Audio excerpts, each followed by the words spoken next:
Hi, my name is John Degenkolb. I'm from Track Segafredo, and 4 things about Canada: maple syrup, maple syrup, maple syrup, and maple syrup.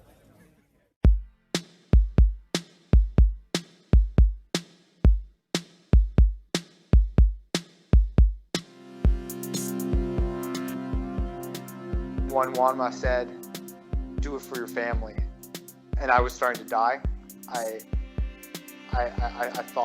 thought of that, and I thought of Hunter, and I thought of my wife, and I just drew on that as inspiration, and focused on that, and I was able to hold on to the win.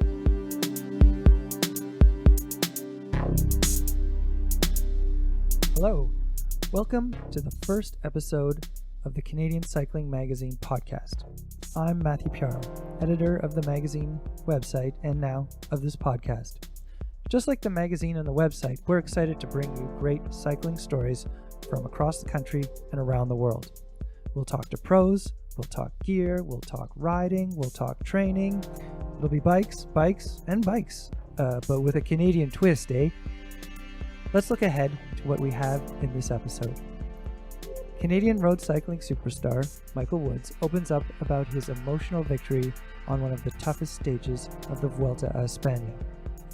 Dan Walker, social media editor, and I talk about the just opened cyclocross season and what we might expect from some of Canada's top men and women in cross.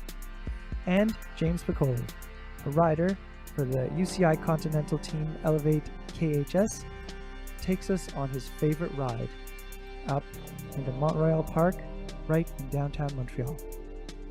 But first, on one of the most challenging stages in the Vuelta a España, he reigned in Spain. Michael Woods of EF Education First Drapac, welcome. Thanks for having me. It is the day after the Vuelta just wrapped up. How are you feeling? Still riding a bit of a high, a bit tired too at the same time. I just arrived in Girona. My teammate and I, Mitch Stocker, we just narrowly made our train connection because we had a late night last night having great drinks and a nice meal, and barely made it on the train and got on the train, and now I'm sitting in my apartment in Girona hanging out with my wife and feeling pretty good. Nice. And your stage 17 win was about 5 days ago. It was significant for many reasons, but with 5 days having passed, have you had a chance to think about it a bit more? Has it processed a bit more? For sure, I'm pretty. In a lot of ways, I'm pretty tired now because I've woken up the last few nights just excited, really happy with how I did, and yeah, like. I'm having a lot more difficulty falling asleep just because I'm excited. I had a lot of time to think about it. And also, so many people have messaged me, and so many friends, family, fans have messaged me and just said so many wonderful things to me that I'm still kind of riding a bit of a high. Returning to the race or the stage itself, on that final climb, the numbers I have are it's 7.3 kilometers, average 9.7% gradient. There's kicks of like 24%, maybe 25%. Now, into let's say the last 600 meters, you were with Dylan Teuns, David de la Cruz, Rafael Maica. Now, is that climb, and with those riders, is it strength or tactics that is key here, or both, or to what extent? It's certainly both. Particularly on that first of all, that climb really favors me because although it says it averages 9%, it's not an indicator of how difficult it is, because there's so many flat plateaus on it. So it's almost like a steps climb where you just had 15 to 20% grades and then 2, 1, even 0% grades. And I find I tend to ride really well in that environment. That type of, it favors a guy who's more of like an Ardennes specialist, more of a punchy rider. But also, if you don't follow the right guy and he gets enough of a gap, particularly at this level, particularly with that class of that level of riders in the group, even if you're 5% better than those guys, which wouldn't be the case, like if they get a few meters on you, it's over. You can't give an advantage to a guy like Rafa Maica at all. because he'll just ride away. He'll eventually ride away, and you just can't make up that gap. It's too hard. It's not physically possible. So you have to play it really well. And in the past, I hadn't played those scenarios well because either I was complacent. I'd settle for the second or third place because that was a big result for me, or I would screw it up just because I was too excited and overthink it or show my cards too early and attack. But this time, because I really drew on those experiences where I messed it up and just kind of sat back and realized that I could win and I had to be patient. Have you finally learned patience? Is that sort of what you're saying? I've never been a really patient guy in general. Patience isn't my strong suit. But yeah, certainly there's a lot of self-talk going on up the final climb, just telling myself, be cool, you can win this, relax, those type of things. And there was some other talk that you were receiving from your director. When did he start yelling in your ear? So Wanma is an amazing director. I'm so fortunate to have him as a director. He's been my personal. The way our team works is we have between 5 and 6 directors each season, and the directors take on a certain number of riders personally as well, just to keep them up to date. What's going on with the team, strategies, all that kind of stuff. So Wanma has been my personal director since I started with the team. We've built up this great relationship, and I really look up to him. He's done 26 Grand Tours, so he really has great insight and great knowledge of the races, and yeah, he's communicating to me throughout the day and throughout the race. And when we were going up the final kilometer of the climb, I couldn't see anything. There's tons of fog. The fans were insane. They're amazing. Basque Country fans are the best. They're shouting, and you couldn't see up the road at all because a lot of them were standing in the way. And Dylan Toons attacked. He got a bit of a gap on me, but I knew if I brought him back and then just came over top of him, I'd break him. And I assumed because of how hard he attacked, we only had maybe 150, 200 meters to go. But I caught him, came over the top of him, and we realized he was cracked and thought, this is it. I'm going to hold on for the win. Looked up and I saw a sign, 500 meters. And it was super steep still. And instead of it being 150 meters left, what I thought it was, I still had 2 minutes left of suffering. So I heard Wanma actually come on the radio and say, 20 seconds left, man. You just have to hold on for 20 more seconds. And so I counted down in my head, 20, 19, 18, like all the way down to 1. I finished 20 seconds and looked up, and I still couldn't see the 300-meter sign to go. And then he started yelling, you're living the dream, you're living the dream. And I wasn't living the dream at all. I was suffering. I was hurting so bad. And then he said a line to me after that he actually told our mechanic who was in the car 40K into the stage. He turned to the mechanic and said, I've got Mike's in the brake. If it survives, I've got a line for him. And he said, do it for your family. Mm-hmm. And my wife and I had a really tough last several months. My wife's father passed away about 4 months ago, and then we lost our son Hunter. We had a stillbirth. My wife was 37 weeks pregnant, and it was just a really hard moment. And after the death of Hunter, I really wanted to honor him and do something special for my wife. And I thought the best way to do that would be getting a big result at a big race. Mm-hmm. And obviously, I've been thinking about him every day since he passed, and think about my wife every day. But I was so focused on the race at that point that I wasn't truly like channeling that energy into the race. But then when Wanma said, do it for your family, although Toons at that point was starting to come back on me, I was starting to die. I thought of that, and I thought of Hunter, and I thought of my wife, and I just drew on that as inspiration and focused on that, and I was able to hold on for the win. That's quite a powerful line, and everybody I think who read that or heard it mentioned in interviews afterwards were taken by not only the story, your personal story, but just that line delivered at that time. Like that's some quite the sort of psychological insight on your director's part. Oh, it speaks volumes of how great of a director Wama is and how lucky I am to have him as a director. After I crossed the line and finally collected myself and got into the podium room, my soigneur was there, Alyssa, and she passed me the phone. She was on the phone with him, and I just had this massive outpouring of emotion. What he said is what got me that result, and I just started to bawl, and I just told him, "Thank you, man, thank you." I understand he was crying too. Yeah. When we met on the bus after, we gave each other a big hug, and he was like, I don't think I've ever felt like that ever in a race. And he was just like, I was crying like a baby. When you cross the line, there's some really interesting footage that I just want to bring up. You cross the line. Your soigneur, who you mentioned, Alyssa, sort of helps you.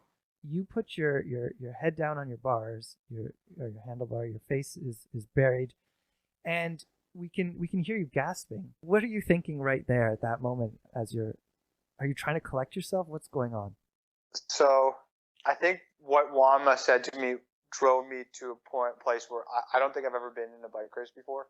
And normally I've won in the past. When I've won, I'm able to put both hands up in the air. I'm able to celebrate. And I couldn't lift both hands off the bars. I lifted one hand up to celebrate and then collapsed. I was cooked. And I spent the better part of probably 30 seconds to a minute just trying to get over how much I hurt. I thought of nothing else at that point, just how much I was suffering, trying to wrap and finally, after about 30 seconds, maybe a minute, I finally started kind of coming out of the pain, started recovering a bit, and then started being able to realize I just won the race. Yeah. Pretty sweet. Cycling is famously about suffering. It's a word that comes up a lot in the sport. It's mostly physical, can also be mental. But you, just speaking about the stillborn birth of your son, Hunter, it's been a big emotional, let's call it emotional pain. Does the physical suffering do anything for the emotional pain that you've faced in the last 2 months? Certainly. I think I'm really fortunate to have cycling. I think it's a very cathartic. Both my wife and I are very active people in general. Even if I wasn't a professional athlete, I'd be doing some type of activity on a regular basis. And it really enabled me to help grieve and but deal with the death of Hunter. And my wife runs every day, and she even started hiking the day after the birth. She's my hero. She's just she's an inspiring woman. And she just did a trail half marathon 2 weeks ago, and I think we're both really helping us cope with the loss of the little guy and look forward to the future. And the win, like that idea of do it for your family helped you, and has the win further helped you afterwards? Has it provided more catharsis for you and your wife and your family? I think so.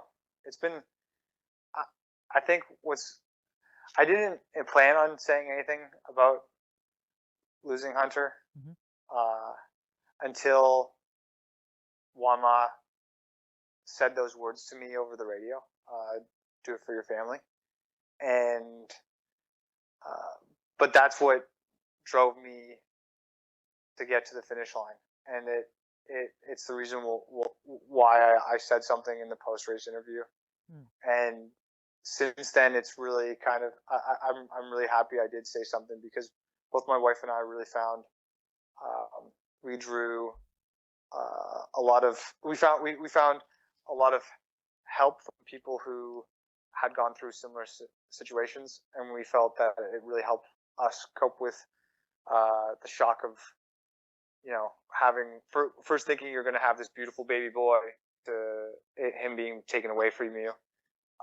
It helped us realize that this does happen, And I'm now really, after receiving so many amazing messages from people in Spain, people in Canada, people throughout the world, saying that they've gone through something similar, and what's happened to me has helped them, and I'm really touched.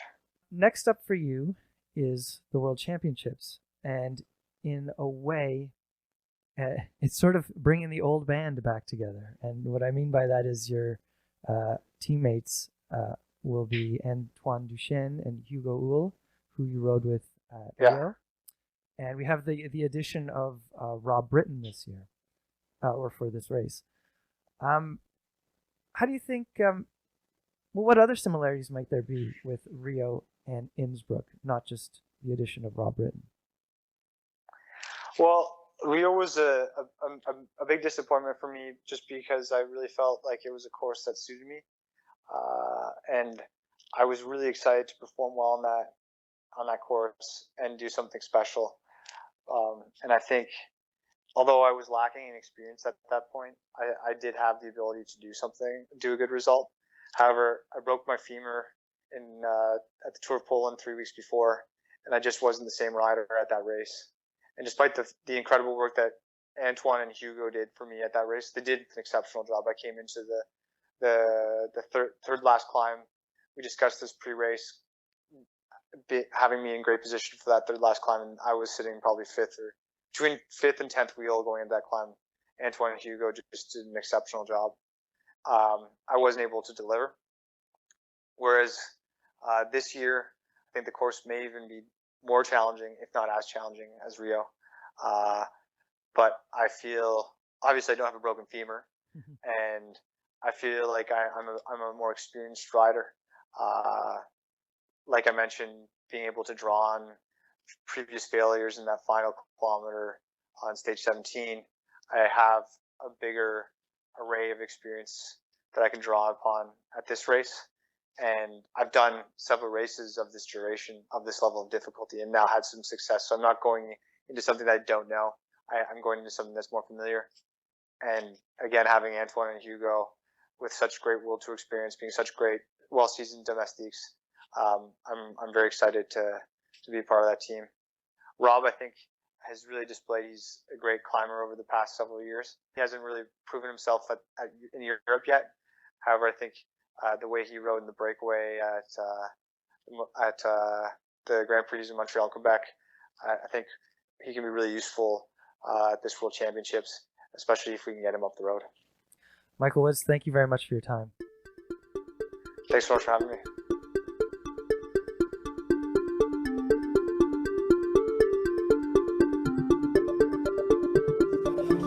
My name is Michael Valgren Anderson, and I'm riding for Pro Team Astana. And when I think about Canada, I think about maple syrup, big trucks. It's where they speak French here also, and then beautiful city Quebec.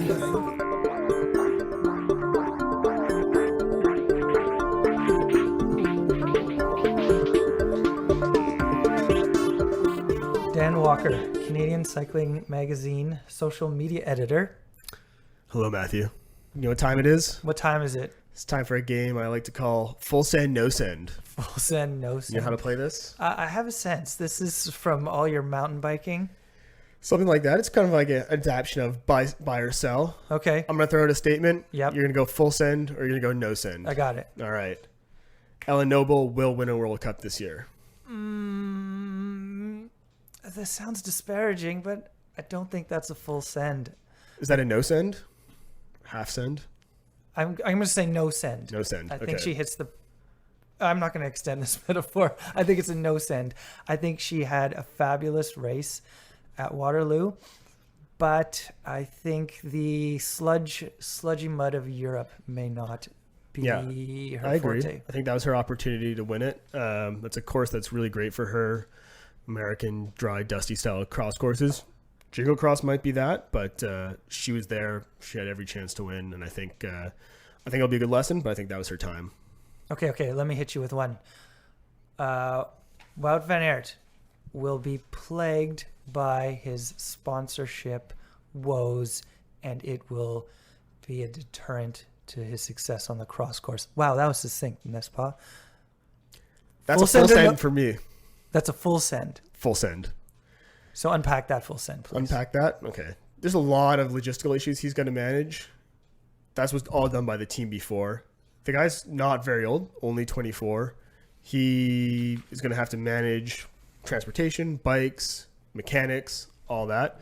If he can do it getting over to Canada, or getting over to the United States, sorry, that's impressive. Belgium should be easier where he's got a better network, but he's going to be tied up in court. He's going to have all these distractions about contracts, negotiations, maybe repayment for a broken contract. Full send for me. It's going to be a distraction. Okay. Okay, my turn. Full send, no send, Canadian performances at Waterloo.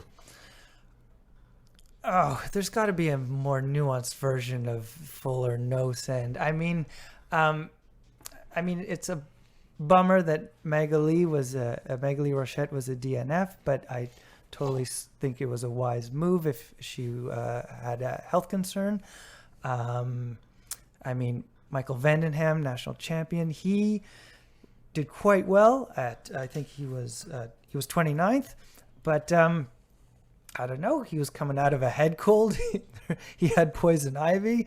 So, kudos for toughing it out through that stuff. Gunnar Holmgren, the young Canadian rider, he did really well in the elite men's race, 35th. That's a good performance. He's done well in Europe before, so I think this is, I hope, an indication of some future sendage for Gunnar Holmgren. As a mountain bike racer as well, it's a guy who knows how to send it. I'm sure he can send it. All right, last one. Full send, no send. No, I'll send it. I'll give you the full send, no send. You'll give me the full send, no Yeah. send? Oh, I got it. Full send, no send. And I think the answer is even in the question, tail whips. How is this not a full send? I know. I think it's just obvious. You got to love a guy having that much fun when he wins. First World Cup victory. Good gap on Wout, but if he falls, there's still a chance Wout comes back. You just see the joy on his face when he crossed the line, when he was in the finishing chute. How can you not love that kind of enthusiasm from a pro racer? You don't always see that, but Toon Aerts gets his first World Cup victory in the hometown of his sponsor at the Trek World Cup race on a Trek. Checks a lot of boxes, and he had a great time doing it. That's what cross is about. That's a lot of full sending right there. All right, another full send is going to be our continued coverage of cross throughout the season. We're looking forward to Jingle Cross this weekend, and for sure we're looking forward to stuff here at home. There's the Pan Am Championships in Midland, Ontario, and there's also Cross Nats in Peterborough, and both of those are partnered with C2 races. There's going to be really cool CX action to come.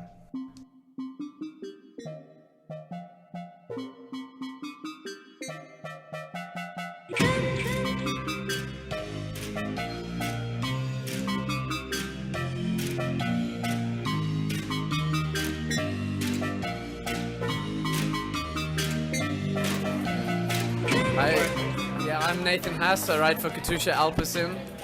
And the first things I come to think about when I think about Canada is Mike Woods. Every time he speaks to me, he goes, "Oh, hey, bud." And then the second thing is probably Larry the Enticer, the guy that just sends it. I think he represents Canada pretty well. The next thing is poutine and how it's probably the most disgusting looking food in the world. We tried it last night and could not handle more than 2 bites. But 4, it's just good memories of cycling. I used to do the World Cups in Mont-Saint-Anne in Vermont in World Cup mountain biking, and always coming to Quebec and Montreal for the road race is just so much fun. So it's, even though in winter, you guys do well to get through and suffer, but yeah, it's one of the best places to ride bikes.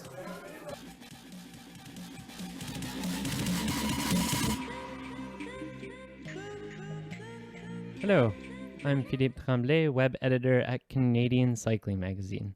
In September, the day before the Grand Prix Cycliste de Montréal, I rode with James Piccoli. You might know him as the winner of this year's Tour de Beauce, the first Canadian in 10 years to do so. The Montreal native rides for the Elevate-KHS team. At the Grand Prix races, he was part of the national team. As part of a regular segment on the podcast, we're going to let riders take us along some of the favorite routes, whether on road, gravel, single track, or at a BMX park. Piccoli took me up Camillien Houde, out Mount Royal in Montreal. He spoke about the road's importance to him as a rider and as a person. We are on Camillien Houde right now, Mount Royal. We're at the road circuit for the 2018 Grand Prix Cycliste de Montréal. And we're on the climb of my youth. It's a little cheesy, but that's what it is. I started riding for fun with my dad when I was probably 12 or 13 years old. And this is the longest climb in the area. And so I always found climbing the coolest side of the sport. So I would come here with my dad and try and race him up, or come here alone and see how fast I can get to the top and time myself and test myself. And this is probably the place outside of my own home that I've been the most in my life. Seriously. And I've been here in the winter, summer, spring, fall, every sort of day. Been here doing loops. I've ever stood on this road. I did that this year. That was fun. 12 hours of up and down. I've done a lot of riding here. I think the first year the Grand Prix Cycliste was maybe 2010, and I was just starting to ride seriously. I think that was a year or two before I started racing, and I came to watch the race, and it came up Camillien Houde, and I really said to myself, like, wow, I wonder if one day, I'll ever be there. It would be so amazing to race on my home climb, in my hometown, where I come all the time to train and just get away and ride. Maybe one day I'll be in the race. And this year I am. It's pretty crazy. It definitely gave me a place to train. I don't think I'd be as good of a climber if I didn't have access to this road. And if I wasn't a good climber, I don't think I'd be a very good cyclist. So I really give this road a lot of credit for just being a place that I can ride and get away and retreat if I was having a stressful day, or it really formed me as a cyclist. And when I became more serious about training, it gave me like a yardstick to judge myself by and push myself by every day, and it really formed me into the cyclist I am now. So it's 1.6 to 1.7 kilometers, depending on where you start. It's 119 meters of elevation gain, 7.3%. I have all these blades of grass named, if you want to know who those are.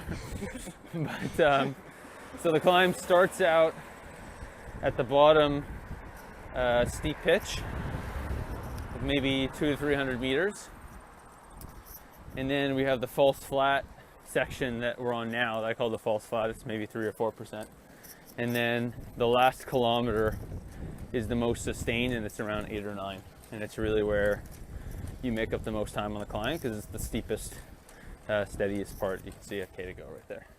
So like I said, I've always tested myself here, and I've always tried to see how fast I can get up. It's always been like a personal challenge. And so I actually go much faster than I do in the race,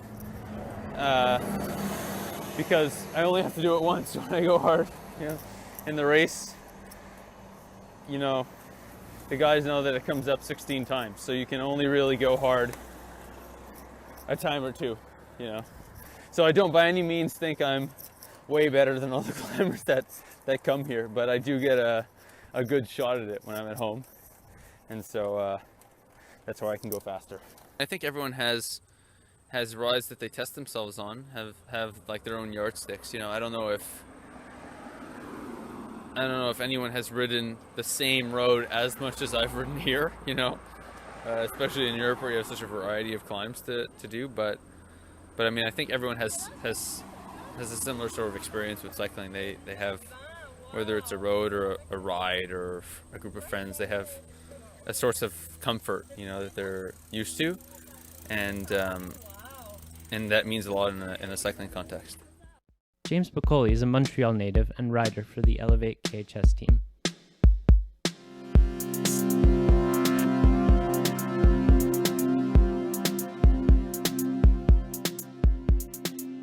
Thanks for listening to the Canadian Cycling Magazine podcast.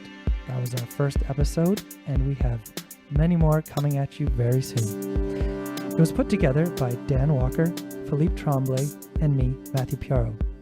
This episode was produced by Adam Killick. Please subscribe to our podcast in iTunes or wherever you get your podcasts. Also, please leave us a review. If you want to give us some feedback, there's podcast@cyclingmagazine.ca. You can shoot us an email right there. Also, for news and reviews, head over to cyclingmagazine.ca. Special thanks to the Ontario Media Development Corporation for its support. So stay tuned. We have more stuff coming for you. Until then, keep the rubber side down.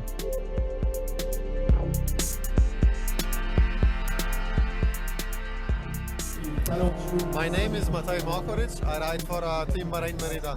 The four things that come to my mind when I think about Canada are very polite people, maple syrup, cold winters, and wide roads.